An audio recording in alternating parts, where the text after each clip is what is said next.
It's a question that I get very often, especially when people see me at the racetrack. On this channel, you might not know much about this because for some reason or another, I can't really answer you. For some reason or another, I did not make too much noise about the fact that I'm pretty much a pro racing driver, and I have been for the past 2 odd years. Not only that, I won a championship in my first season of real world racing. So we are going to get into that on this episode, because I'm sure you guys have been seeing this guy's always at the racetrack with these cars, what's going on. So yeah guys, I'm Sichaba Mesheho, and this is my racing journey.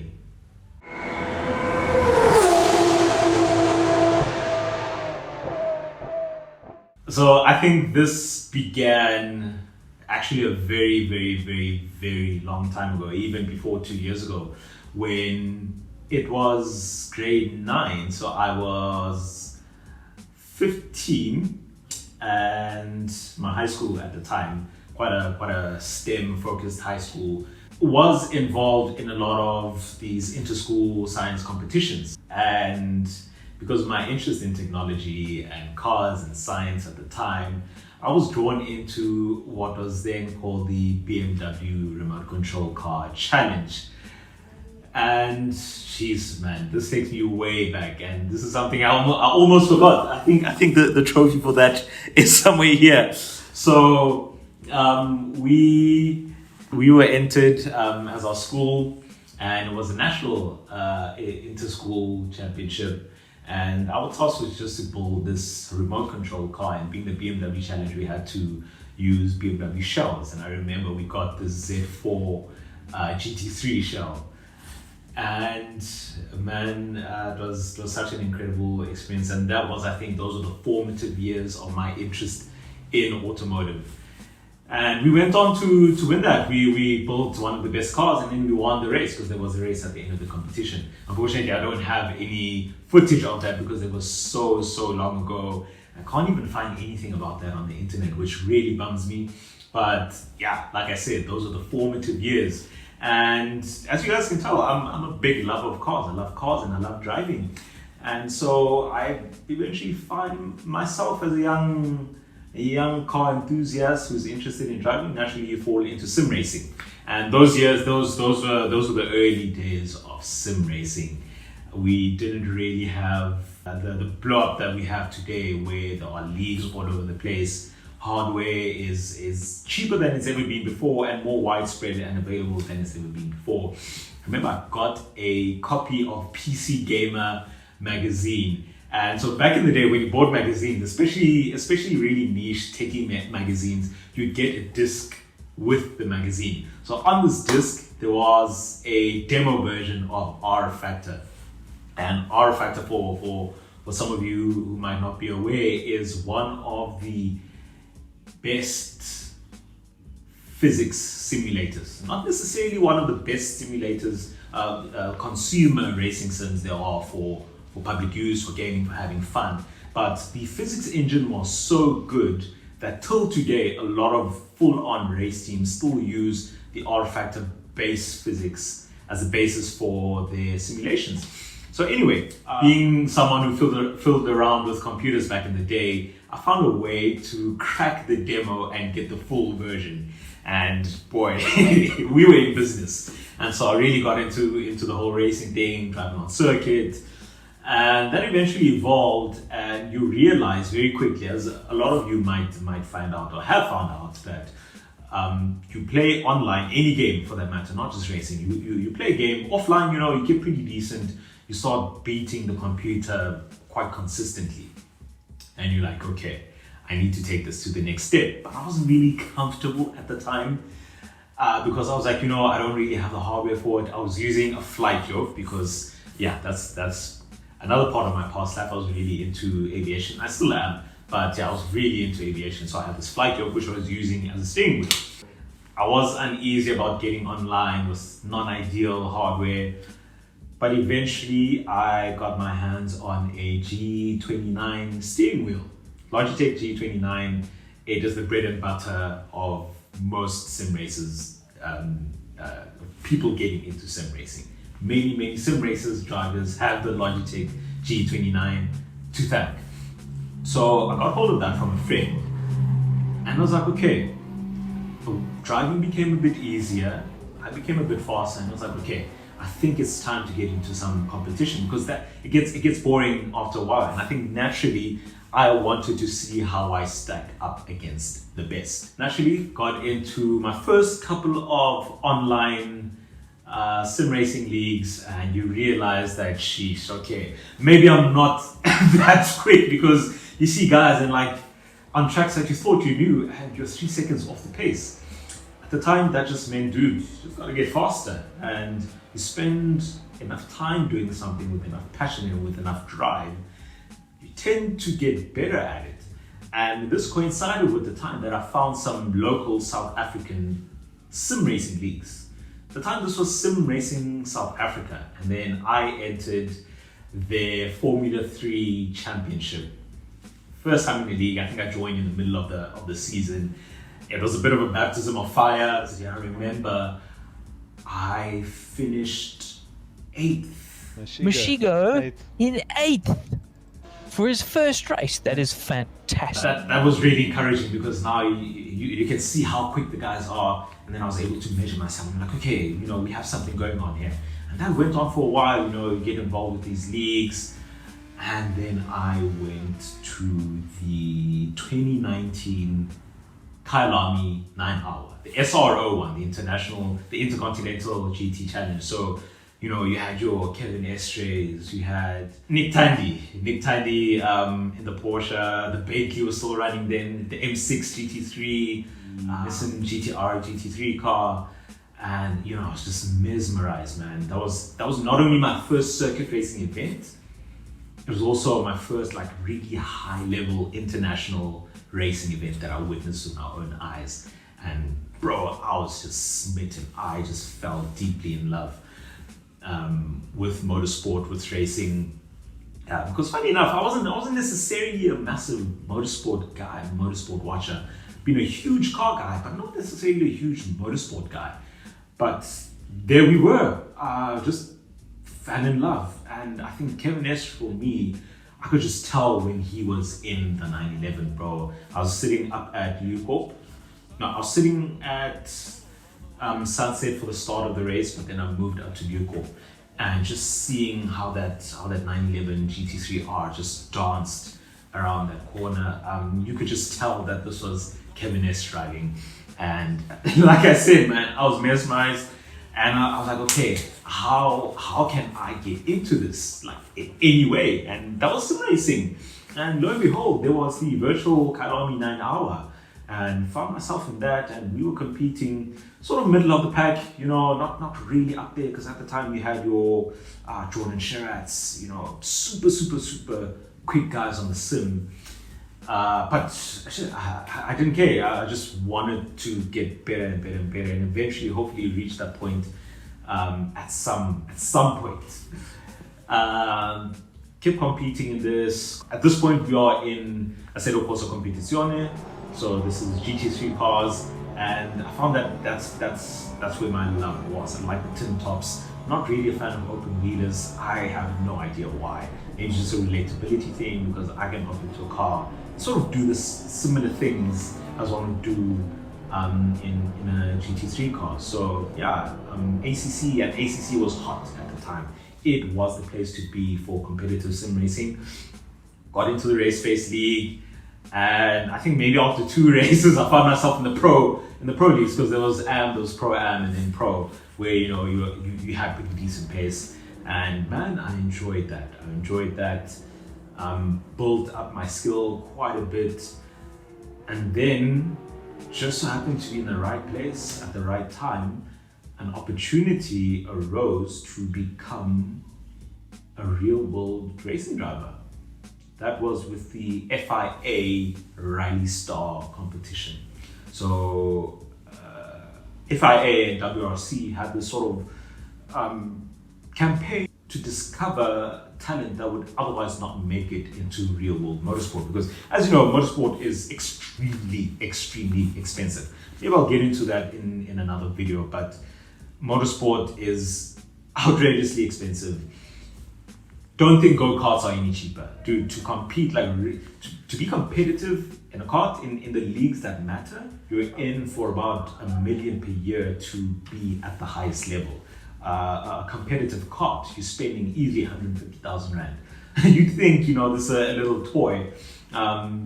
Maybe you'd be in about 20, 30 grand. No, it's pricey.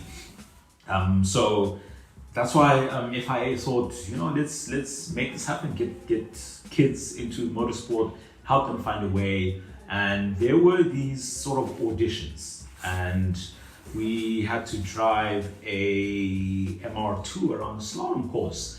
And by that point, I'm sure you guys have seen on social media, around that time, I played a lot around with cars, sliding cars, being silly in it, because, if you can't get into race car, you can't, get into professional motorsport, you have to find a way. And for me, that was just playing around with the cars at home, just building the skills, sliding them around, building some car control. So at that point, I was okay. I was decently comfortable with driving at a higher level than most people, but definitely not at a competitive motorsport level. And so again, this FIA Rally Star program required you to not have more than 2 years of racing experience and below a certain age.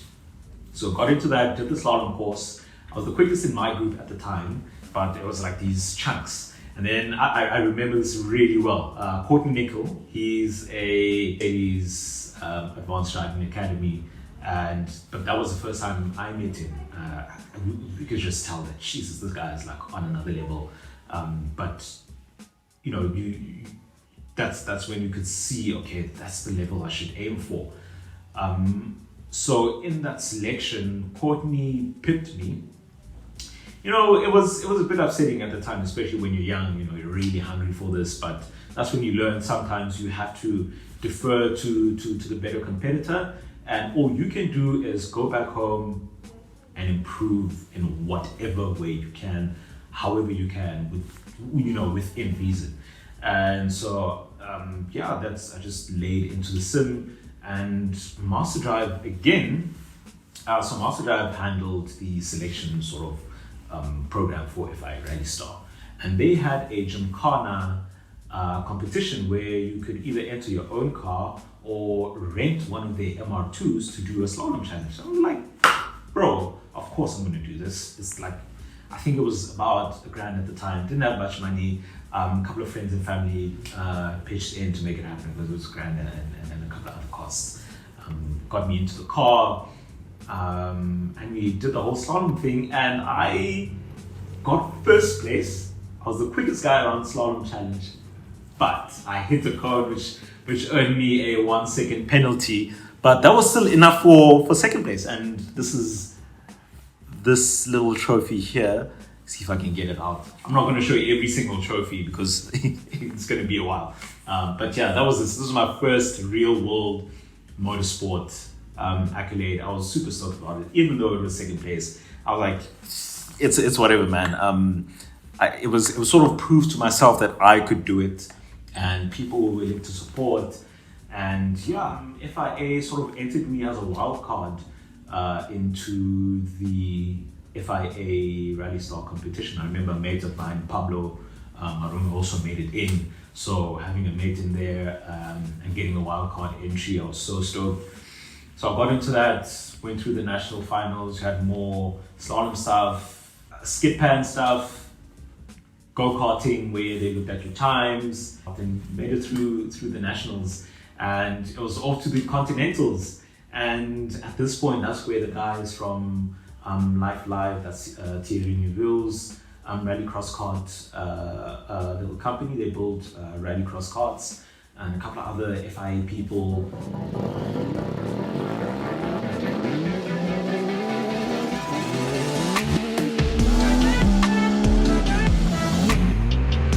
It was not a huge challenge to organize this event because we had the full support of Motorsports. It was quite intimidating, and they set up this circuit. So it was the African Continental Finals, and they set up the circuit, and we had to just bob around the circuit, just drive, they say, the times don't really matter, but at the end of the day, the times really matter.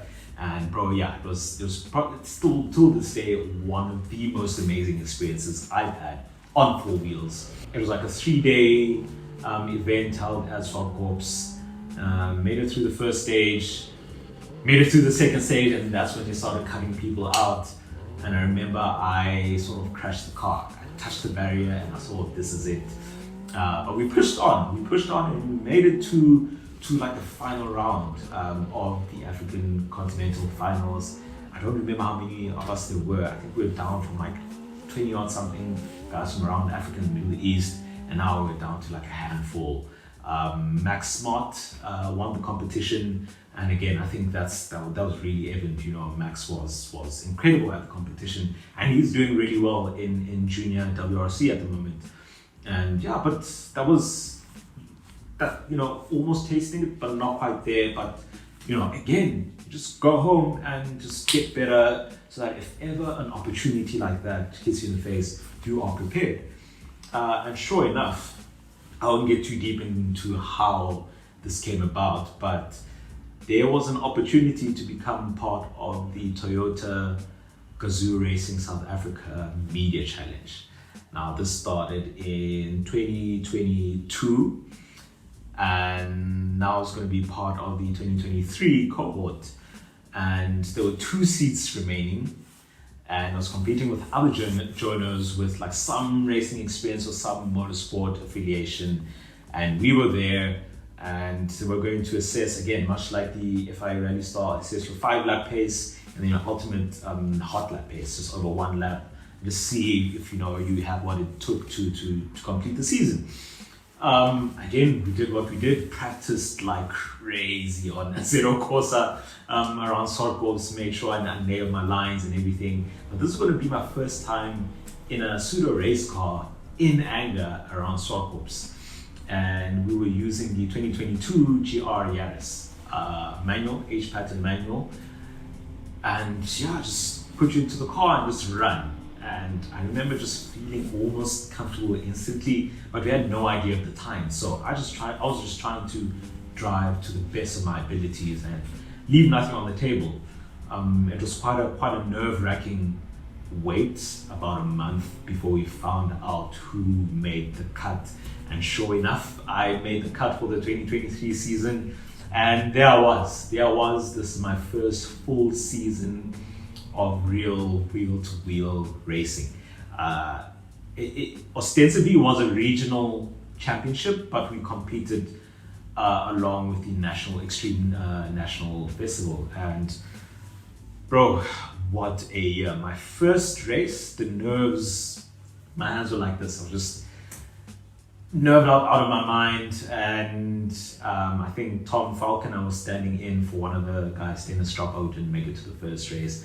And again, Tom Falconer had some amateur racing experience, Lotus Challenge at the time, and he did the first season of GR Cup, which I still, no offense to everyone else, but I think the first season of GR Cup Media Challenge was by far the most competitive, because you had Ashley Oldfield, Tom Falconer, Sean Nurse, like really solid drivers. So I was there. I was like, okay, Tom Falconer, probably won't touch him, but just learn from him.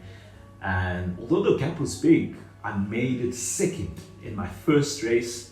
Granted, we were mostly amateurs, but that was still okay. We have something going on here, and it was an amazing experience. But it's so frustrating, I was like, okay, I'm capable. Went to Cape Town next, Killarney, practice, quali. I was on top of the table. No, practice, I was on top of the tables, on top of the timing sheets, and that was really encouraging. I'm like, okay, we might have our first win here. But unfortunately, I had very little experience racing in the rain, and it showed, and I didn't do so well in quali, and so I started really mid-pack towards the back. But I eventually figured out the circuit and fought all the way to the front, and I don't remember, I think I came second overall in that race weekend. I was like, okay, we're getting somewhere, but it's still not quite there. Then the next race, what was it? Was it Swartkorps? I mean, the GR86 now. We had Swartkorps, and that was the weekend. Just clean sweep throughout the weekend. First place in quali, first place in the first race, first place in the second race, first win, bro. I was ecstatic. I think you get one of these. You get one of these. Okay, this doesn't say first place, but it usually says, okay, this is the championship cap, but it usually says first place. You get one of these caps, and bro, I was over the moon, man. I was over the moon. It was like everyone said, bro, you know, you really had this, man. And bro, I think, yeah, it was an incredible feeling. One of the best feelings I've had so far in the motorsport experience, and I think that set the tone for most of the season.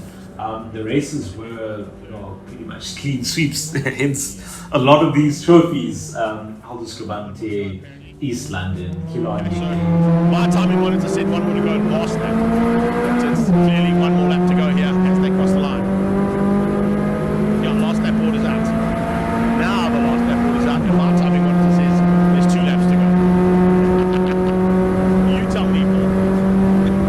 Right, inside line here for Sechap Presigo. He's looking for a chance to get through on Brennan Stanford, and he gets there. Into Potters. Oh, that's the way you do it. He's to make a move like that, and that's exactly what Presigo did to get through on Stanford down to pressure from Dropper. That was the 2023 season, and I took the championship. I actually took the championship around before the last race of the season, which I'm glad is what happened, because in the final race of the season, again, it was quite a tight one. Chad Lukoff, he was starting to get the pace, so he was thereabouts in practice. We were switching places in practice, but ultimately I picked him in quali, and so I was on front row. And the first race, we had one of the Development Cup Yaris's in front of us, and they had an accident. And there was a lot of debris strewn across the track. And I was the first to get to all of this debris, and I got the worst of it. Little did I know that I had a puncture. So we came around, there was a red flag. We waited on the grid, and then we restarted.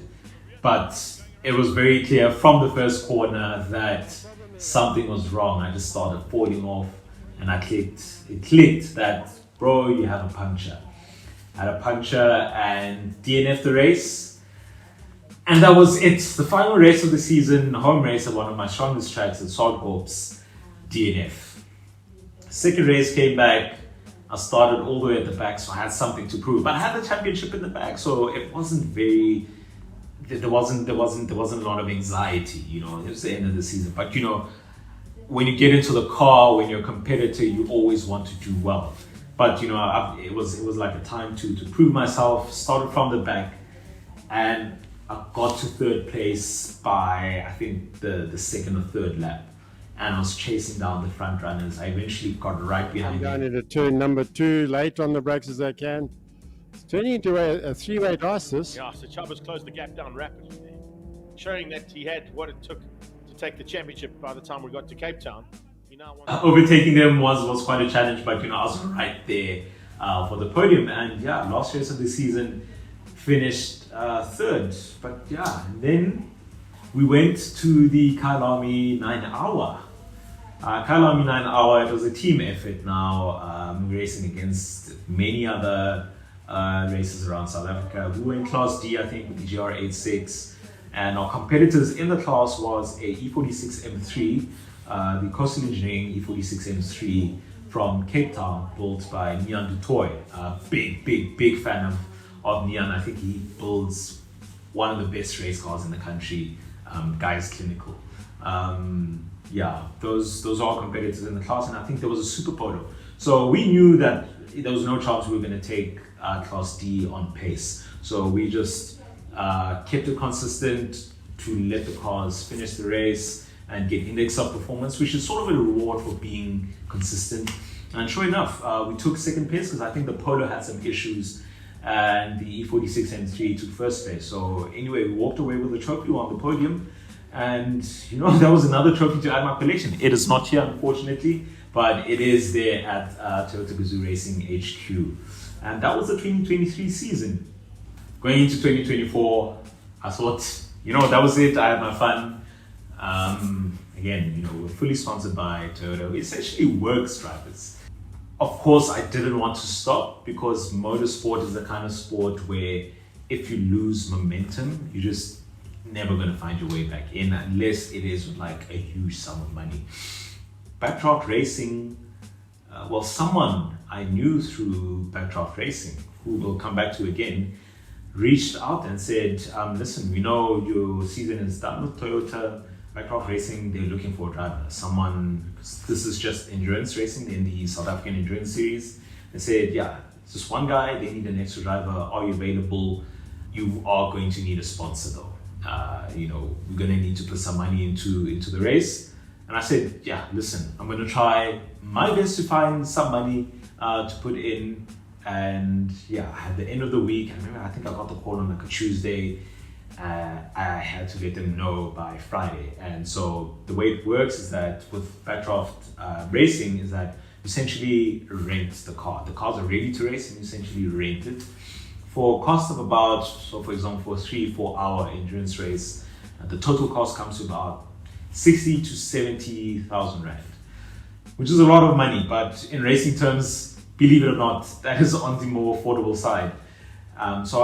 Splitting it between two drivers, then I'd have to come up with about 25 to 30, or even up to 40,000 rand. I made calls, begged, borrowed, it didn't work. And I rang them back. I was like, yeah, no, it's not gonna happen. I just can't come up with the money. And I was cool, when it comes to these stuff, as passionate as we are, you really need a level head because a lot of guys do end up finding themselves spending far too much money in motorsport. Ask me how I know. But the next Monday, they came back and they said, we see your history. We're willing to put you in the car and sponsor your first drive. And there we were. I was going to race in the Red Star 4-hour in a Backdraft V8 Cobra. I was ecstatic, very nervous. First endurance race, a car I didn't know, a track that I didn't know because I never raced at Red Star before. And I was there racing with this guy, Mark Owens, and yeah, just got to grips with it. There was some nervousness as well because you're in a brand new environment, you're not sure how you're going to do. But yeah, the pace was there. I was like, okay, you're legit. Last year wasn't a fluke. You can actually drive.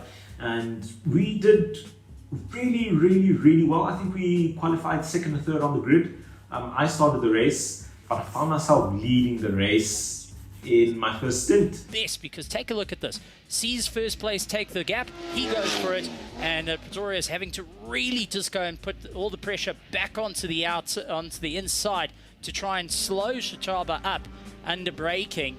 And now returns the favor. Shataba stuck on the outside. He gets the pass, and Pretorius now losing that position. So we've got to change up for our Roadster, our V8 Roadster National Championship right now.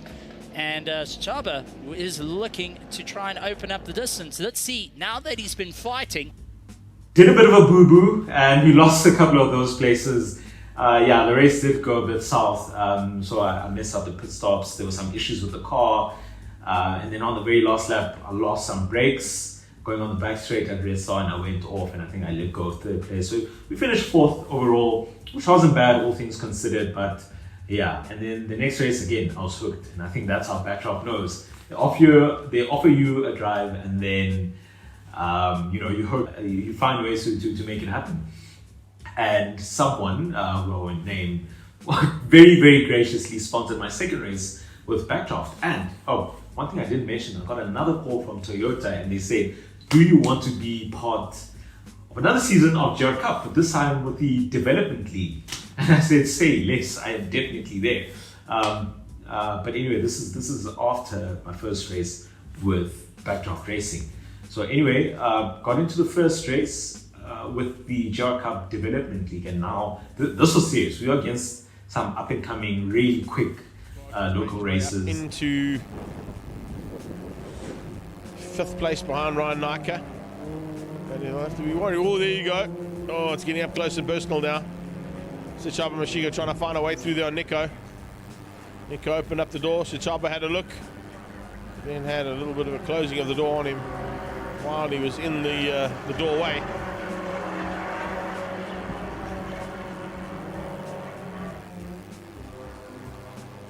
So, for the last time, onto the back straight away. Everything she's got, using all 180 kilowatts of power on those cars, heading towards Fastron Corner, or Cape Town Corner, as it's affectionately known, here in the city of Cape Town. Gazoo Racing SA Cup has been pretty awesome for the start of their championship for 2024. Side by side and door to door. Sill to sill, you could say there. But 86 League is going to go. Most of these guys are now racing in Super Cup. So these were legit guys, and I knew that, okay, the competition is very different. I'm against guys who know how to race. I know I'm against guys who know how to drive. And that first race at Killarney, I was so ecstatic. I finished third overall, but it was such a hard-fought third. I remember I was battling Nico all around the circuit. We were like side by side for laps, and it was epic. But the season was really tough.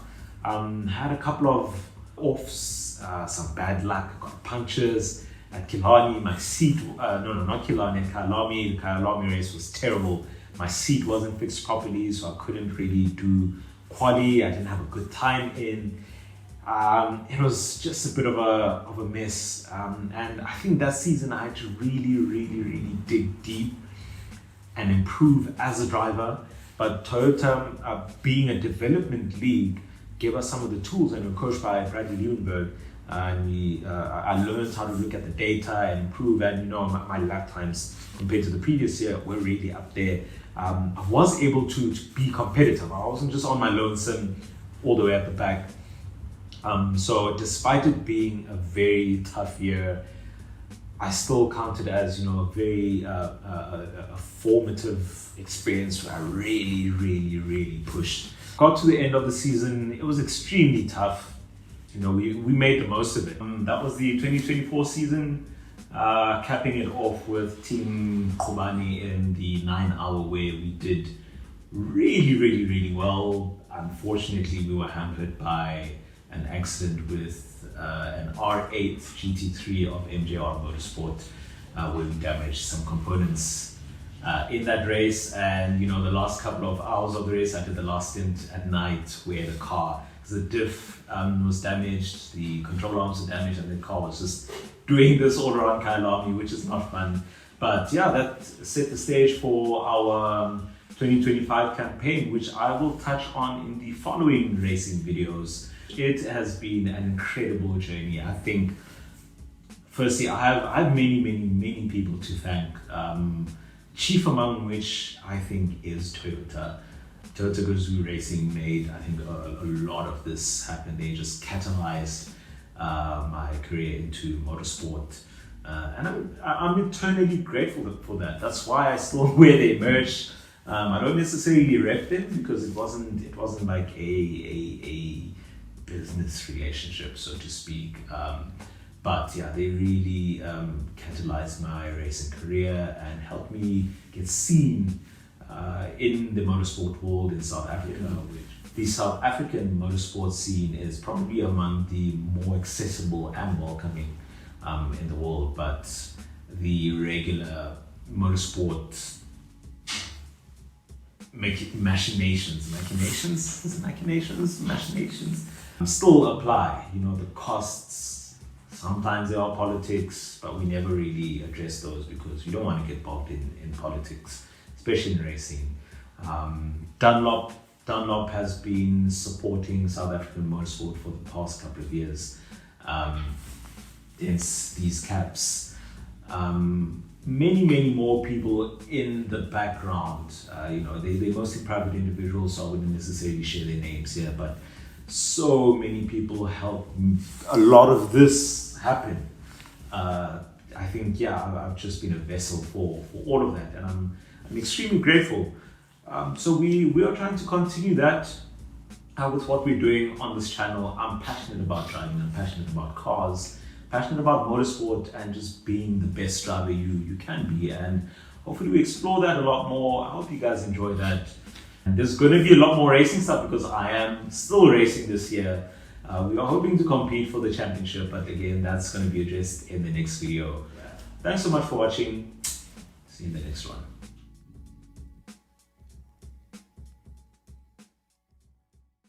It's tough. It's tough being a racing wag, but yeah, she's been there. She's supported so many of the shenanigans.